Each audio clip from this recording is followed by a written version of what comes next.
Tapi kamu jangan niru dosa kan. Tapi jangan ingkar ilmu ini tambah dosa oke. Jadi niru ya dosa, ingkar ya dosa. Jadi ada seorang wali kata hikam. Kadang-kadang seorang wali itu mau doa diulang itu sungkan. Kenapa? Yang perlu diingatkan tuh yang potensi lupa. Allah kan masih ingat doa kemarin. Loh itu gara-gara saya sebelum umroh itu mensinau kitab hikam itu agar itu ya Allah. Sing tak dungani wingi ejek eling kok tak eling no meneh.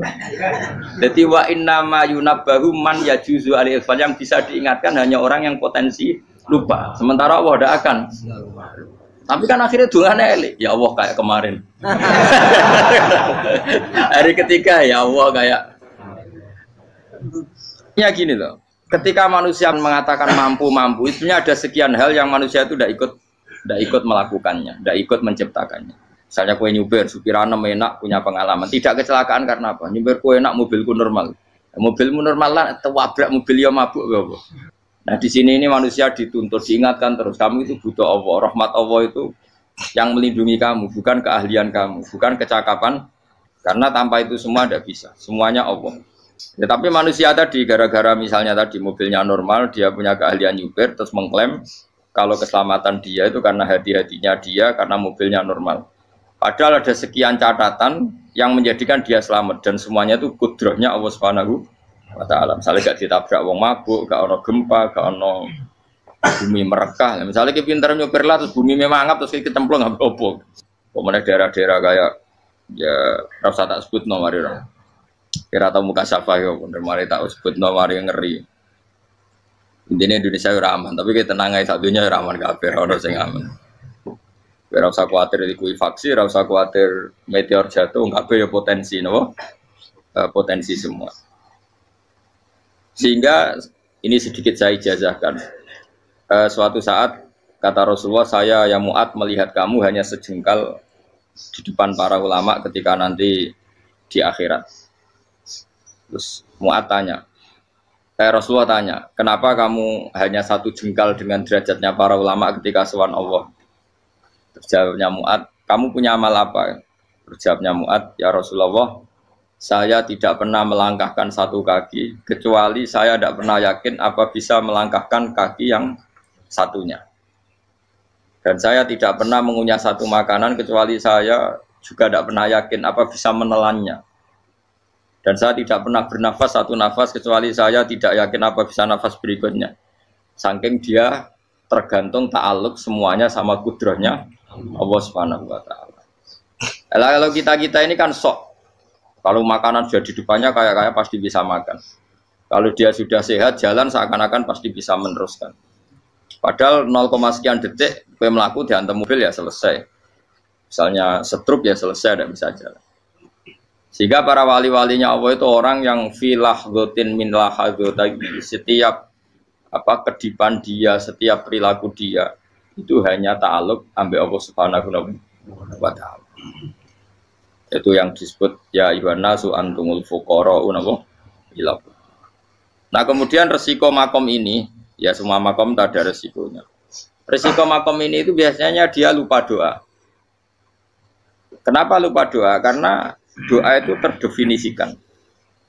Tak wari ilmu hakikat terus rungokno wis ra paham lah tak ulangno. Ya resiko ilmu saya ingatkannya. Ilmu itu kan ada dua. Ada ilmu yang karena didefinisikan. Dan itu akhirnya menjadi masalah. Sebenarnya ilmu itu tidak perlu definisi. Kedua ilmu yang kita rasakan. Misalnya gini, kalau sama saya tanya. Kamu pernah nggak minta jadi punya uang banyak? Nggak tanya. Pernah nggak minta? Terus artinya minta itu apa? Terus kita mendefinisikan. Menengadahkan tangan. Bilang ya Allah saya minta uang banyak, saya minta ingin beli mobil, itu namanya apa? Tidak jauh saja, doa kan? Itu kesalahan kita mendefinisikan doa itu misalnya menengadahkan tangan dan memohon dan menyebutkan permohonannya itu terus disebut doa. Tapi kalau menurut Allah, sistem tubuh kamu yang menghendaki punya mobil, sistem tubuh kamu yang ingin punya uang banyak, reaksi tubuh kamu yang terhinakan karena ditagih orang atau butuh uang. Ini menurut Allah ya sudah kamu itu peminta-minta. Saya ulang lagi ya. Sehingga menurut Allah kamu minta tidak minta ya tetap berstatus peminta, pengemis. Nah, orang-orang yang sudah wusul, meskipun itu kondisional ya, tidak selalu. Itu ya dia pikirannya mengadahkan tangan apa ndak ya sama saja tubuhnya merasa minta. Sehingga dia tidak perlu mengekspresikan minta. Nah, terus orang yang fikih bilang seperti itu tuh sombong, wong kok gak tahu dungo. Sebetulnya keliru, vonis orang fikih. Bagaimana mungkin dikatakan sombong? Dia reaksi tubuhnya, elemen tubuhnya sebetulnya meminta. Dia tidak berkategori meminta karena ilmu kadung didefinisikan kalau minta itu yang seperti ini. Itu kan lama. Nanti kalau suatu saat Indonesia yang kuasa itu terlalu NU atau terlalu yang tidak NU, lama-lama ada definisi. Misalnya yang dikatakan tahlilan itu apa? Ya bid'ah, Nabi tidak pernah tahlilan. Sahabat tidak pernah nahlilin Nabi. Malah nggak ngaji Nabi jadi tahlil. Mana nih tahlilan jalukno sepuro mayit, ngaji Nabi jalukno sepuro. Sehingga dengan tradisi itu tahlil itu masuk definisi bid'ah karena nggak pernah dilakukan sahabat dan para tabi'in. Ya salahnya kamu definisikan. Tapi kalau udah kamu definisikan, diarani tahlil, ya mau la ilaha illallah. Terus mungkinkah satu bacaan la ilaha illallah dilarang? Wong ra oleh maca kalimat tauhid. Jadi misalnya tahlil iku nafadno kalimat tauhid. Mau ketok ya ora ngara iso dilarang tapi nak tahlil iku mitung dinane mayit koyo budo, sakane kriminal. Enak. Ya sudah seperti itu. Makanya banyak orang salah itu karena ilmu kadung didefinisikan. Nah, definisi itu sebenarnya tidak mengikat dalam banyak hal. Ini penting saya utarakan. Ya karena seperti itu. Makanya itu masalah-masalah besar antara kita dan firqah-firqah yang lain. Masalah ahli sunnah, terus masalah yang lain-lain. Memang ya sudah seperti itu. Ya saya ulang lagi ya. Ketika Nabi Ibrahim mau dibakar Namrud, itu masyhur cerita itu. Dan kemudian jadi Nabi namanya Habib Syahid. Habib Syahid itu sebetulnya hanya ngutip Habib Abdul Haddad. Jadi syair itu sebenarnya ada di Diwanul Haddad. Apa? Diwanul Haddad. Diwanul Haddad itu syair-syair Abdul Haddad ketika beliau usul, beliau mukasyafah. Terus bagian dinyanyikan Habib Syahid terjadi populer. Saya ulang lagi ya. Tubuh kita, misalnya kamu lapar, perut kamu kan mereaksi minta makan. Andaikan kamu itu Tuhan, kan kamu tahu bahwa perut kamu itu minta makan. Tanpa kita bilang, ya Allah saya minta makan, Allah tahu kalau reaksi tubuh kamu minta makan. Sehingga orang yang tidak minta pun asal makomnya makom yang ikror, mengakui kalau dia butuh, ya namanya sudah minta. Tapi fikih kadung mendefinisikan sing darani minta itu misalnya madhep kiblat terus menengadakan tangan dan sebagainya. Ya sudah kita sebagai orang pengikut ya yang ikuti fikih, yang ikuti tasawuf sebetulnya itu definisi yang sepihak. Sehingga ketika Nabi Ibrahim mau dibakar Namrud, masyhur itu cerita itu. Beberapa hari mungkin bulan-bulan orang disuruh Namrud cari kayu sebanyak-banyaknya. Ketika kayu sudah terkumpul mungkin satu lapangan, Ibrahim mau dibakar. Pegawai Namrud itu bingung caranya mencalok Ibrahim. Mereka saking gedene napa? Api. Nak dicalok kok ado iku ratok tengah. Nak diparekno iku kepanasan. Masyhur. Terus setan zaman iku ora akeh dadi setan tenan. Saiki kan duplikate sak akeh dadi setan ra tau muncul. Wong duplikate wis napa? Akeh. Singkat cerita setan itu muncul pura-pura jadi manusia terus ditemukan manjanik. Manjanik ya semacam ketepil besar yang jadi mana dari kiai-kiai ketepil itu haram mergo penemune setan. Jadi ini tuh. Tapi nak manjanik penemune setan itu betul walhasil terus dibikinkan satu manjanik semacam ketepil besar terus Ibrahim dilemparkan ke api. Lewat apa? Ketepil tadi idenya siapa? Setan. Nah ketika di tengah api itu unik. Kata malaikat Jibril datang terus tanya sama Ibrahim. Ya Ibrahim apa kamu butuh saya? Butuh. Alakah hajah apa kamu punya kebutuhan? Jawab Ibrahim lah. Saya tidak punya kebutuhan. Amma ilaika fala. Kalau ke kamu ndak. Karena kamu makhluk, apapun keren kamu Jibril tetap kamu makhluk. Ama ilaika fala. Ndak, maksudnya butuh ke Allah nanti saya nyampaikan. Malah dinya Nabi Ibrahim, kalau Allah tidak usah kamu sampaikan ya sudah tahu. Gua be Jibril. Oh, anakku ditekak kan.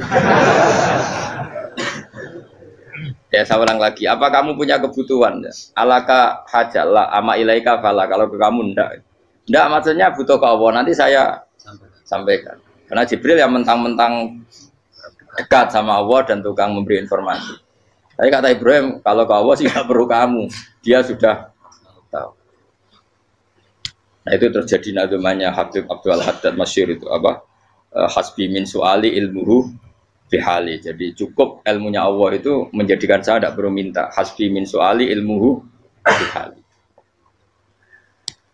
Jadi ada kondisi tertentu yang para wali itu, saya ulang lagi, kondisi tertentu yang para wali itu ya tidak minta.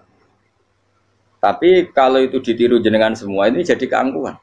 Kenapa? Wes ora ndonga tangane ditenengahno, atine ora eling pangeran, kan akhirnya ra njaluk tenan. Lalu gue aja niru wali-wali. Nah wali-wali itu kan misalnya tangannya tidak menengadah, tapi semua sistem tubuhnya merasa butuh sama Allah. Saya itu pernah ya, tapi itu kondisional dan saya juga ngulang tidak mesti bisa. Ketika saya umroh itu pernah saya ada satu kondisi itu doa ya di putaran pertama dok. Di putaran pertama saya berdoa ya agak banyak di multazam. Putaran kedua mau berdoa sudah tidak berani lagi. Sampai ke-7. Hari kedua ya tidak berani, hari ketiga tidak berani. Nah seperti itu tidak bisa dibuat-buat meskipun saya juga agak ingin. Tapi ya pas itu ya nggak bisa. Gara-gara itu korban kitab hikam, ya kitab hikam yang terkenal. Kitab hikam itu pernah cerita gini. Rubbama dallahum al-adab ala tarkit tolab. Terus di antara makalahnya itu wa inna ma yunabbahu man yajuzu alaihil ikhfal. Tapi kamu jangan niru dosa kan. Tapi jangan ingkar ilmu ini tambah dosa kowe. Jadi niru ya dosa, ingkar ya dosa. Jadi ada seorang wali kata hikam. Kadang-kadang seorang wali itu mau doa diulang itu sungkan. Kenapa? Yang perlu diingatkan tuh yang potensi lupa. Allah kan masih ingat doa kemarin. Loh itu gara-gara saya sebelum umroh itu mensinau kitab hikam itu agar itu kok. Ya Allah, sing tak dungani wingi ejek eling kok tak eling no meneh. Dadi wa inna ma yunabbahu man yajuzu alil fal, yang bisa diingatkan hanya orang yang potensi lupa. Sementara Allah tidak akan. Tapi kan akhirnya dungane eling. Ya Allah kayak kemarin. Hari ketiga ya Allah kayak. Makanya menurut saya ilmunya orang hakikat itu juga ada sisi kriminalnya karena ya tadi. Tapi kamu ingkar ya keliru. Memang Allah gak mungkin lupa, ngapain kamu ingatkan. Makanya menurut saya Allah itu mangga terbaik, bener-bener Rahman Rahim. Mestinya nak Allah terbaik, kue dungo bedino malah ngamuk. Lah aku lali tapi mbok eling dong. Tapi Allah itu ya maklumi ya, dengan kekeliruan. Kita ini kan selalu keliru, dongo terus ya keliru sebetulnya. Karena seakan-akan kan mengingatkan seseorang yang mungkin lupa. Wong Allah tidak pernah lupa kok, kamu ingetin terus. Atau kamu menggurui Allah, yaitu ya Allah nang sebadani kalau dia diake, padahal nggak mesti maslahat bagi kamu. Diake orang mesti maslahat bagi kamu. Maka ada sekian contoh yang wali itu dibully pangeran. Saya sering cerita, banyak cerita wali itu dibully pangeran. Digarap ya pengen. Ini gara-gara salah itu. Saya pernah cerita dan itu ada di hikam betul di kitab itu. Itu ada. Ada wali itu tukang hamal. Hamal itu manol di pasar, itu tukang angkut. Jadi kalau ada orang bawa barang berat diangkut dia, terus misalnya kalau dulu mungkin ya ke kereta atau ke singkat cerita terus diupahi. Setelah dapat apa dia pasti pulang karena dia hanya butuh makan satu piring karena dia tirakat makan satu piring untuk ibadah 24 jam. Singkat cerita dia ngeluh ya Allah. Kamu tahu, engkau tahu, saya ini pecinta engkau. Saya ini hanya butuh makan satu piring untuk kuat sholat. Tapi kenapa harus jadi juru manol? Berilah saya rezeki yang tanpa kerja. Nah, selang sekian hari dia dituduh maling. Terus di penjara, terus dapat rezeki tanpa kerja. Dia ya Allah kenapa jadinya gini? Kan kamu minta rezeki tanpa kerja. Ya itu penjara itu rezeki tanpa kerja kan. Jadi Allah memperlakukan para walinya itu memang unik. Ya kadang dibully. Sehingga dalam cerita-cerita kenabian, kata Qadiyat itu, nggak ada orang yang sering dibully Allah kayak nabinya. Karena Nabi itu orang yang dicintai Allah. Jika salah sedikit saja itu, cara pangeran, cara kampus itu digarap, pokoknya dipelonco, pokoknya salah sedikit. Misalnya begini, Nabi Yakub itu kan Nabi. Dia mungkin nyon sewu gak tersadar, nyembelih apa itu anak sapi itu di depan indukannya. Ya beliau mungkin spontan saja, Pak. Kalau kamu yang melakukan pasti tidak ada hukumannya karena Allah tidak pati peduli sama kamu sudah lah. Artinya gak peduli salah pantas saya nggak jelas ya gitu. Tapi ini Nabi. Ketika itu terus indukannya sapi tadi ya Allah Yakub itu kekasihmu. Saya tidak berani sama dia karena dia kekasih. Tapi saya tetap menuntut keadilan. Dia harus merasakan susahnya dipisah dengan anak.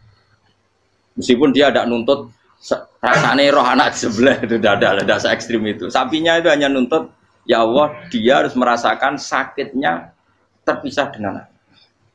Akhirnya Allah menciptakan Yakub mengalami terpisah dengan Nabi siapa? Yusuf. Itu kalau kata qadiyat, itu kalau yang melakukan tidak Nabi pasti gak dibully Allah, dibiarin. Karena Nabi ini yang melakukan. Nah. Terus ini Nabi Yusuf lagi mana rasa daftar wali berat. Nabi Yusuf itu di penjara itu karena terdolimi apa karena memang dia salah? Terdolimi. Dan Nabi Yusuf itu Nabi. Nabi Yusuf itu Nabi betul memang benar-benar. Meskipun ganteng dia Nabi. Syaratnya Nabi ganteng kira-kira mlebu. Nabi itu harus ganteng, nggak boleh. Nabi elek ora oleh. Karena Allah izin di kekasih kok kriting elek. Allah itu selera. Kabeh Nabi mesti yang paling ganteng di kaumnya, yang paling nasab. Enggak boleh Nabi kok pesek, keriting, enggak boleh. Tapi kalau sudah jadi orang soleh oleh kan. Tapi kalau Nabi enggak boleh. Tapi Yusuf bukan. Masyhur kan cerita Nabi Yusuf dengan siapa? Zulaikha.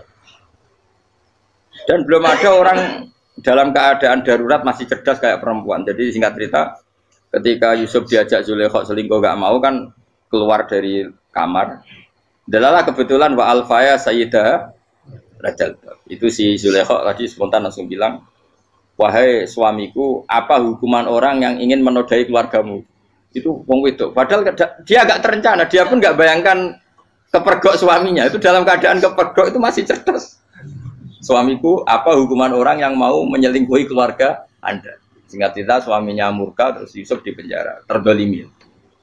Ketika di penjara, kemudian Yusuf punya keahlian mentakwil apa? Mimpi.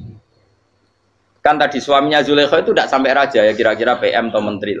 Raja itu punya mimpi yang bisa nakwil itu hanya Yusuf. Singkat cerita terus utusan raja datang ke Yusuf dan takwilan Yusuf terbukti benar. Tapi Yusuf ini seorang nabi, saya ulang lagi Yusuf seorang nabi dia tapi ya manusia. Bilang gini ke utusannya, coba bilangkan ke raja kamu di penjara ini ada orang yang di penjara secara terzalimi yaitu saya. Tolong laporkan ke majikan. Itu Allah tersinggungnya itu bukan main. Nabi kok lapor makhluk. Itu tersinggung. Nah, kowe kan gak piye-piye. Kowe ngajono proposal ya ora piye-piye. Wis pokoke Allah mek kowe ora piye-piye wis. Wong sampean swargane ya ora langsung wae ngono. Pokoke kira-kira kan sudah gak perlu ditegur. Makanya fa'an sahu syaitanu dzikra rabbi fala bisa fisijni bid'asin. Maka Allah mentakdirkan utusan raja tadi itu lupa melaporkan peristiwa Yusuf ke raja tadi. Sehingga raja gak pernah dengar kalau ada orang di penjara karena Allah tersinggung. Wong kowe ku nabi kok lapore ambek penguasa. Ngono tok iku wis Allah tersinggung. Karena dia nabi, gak boleh nabi lapor makhluk. Jadi Allah itu dengan nabi itu sangat-sangat sensitif. Sangat-sangat sensitif. Ya begitu. Terus cerita terkenal, meskipun ini nggak ada di Quran, Nabi Musa. Nabi Musa itu pernah sakit gigi. Karena dia mentang-mentang kalimullah, orang yang sering komunikasi dengan Allah, minta ya Allah, tolong tunjukkan obat gigi saya itu apa. Singkat ini sama Allah dikasih tahu. Kamu ngunyah suket ini, gitu. Rumput ini kamu kunyah, nanti pasti sembuh. Karena resepnya dari Allah ya pasti mujarab, kan nggak ke dokter. Singkat cerita dikunyah terus sembuh. Suatu saat dia sakit gigi lagi, nggak konsultasi lagi karena masih punya resep tadi kopian apa resep. Dia datang nyari suket yang sama dikunyah tambah sakit. Tanya sama ya Allah ini kan resepnya yang sama, kenapa tambah Sakit kata Allah, kamu itu kekasihku. Roh nak sing ngomabati ku aku ra suket sembrono. Semenjak itu Nabi Musa ra pernah resep lagi sudah. Andai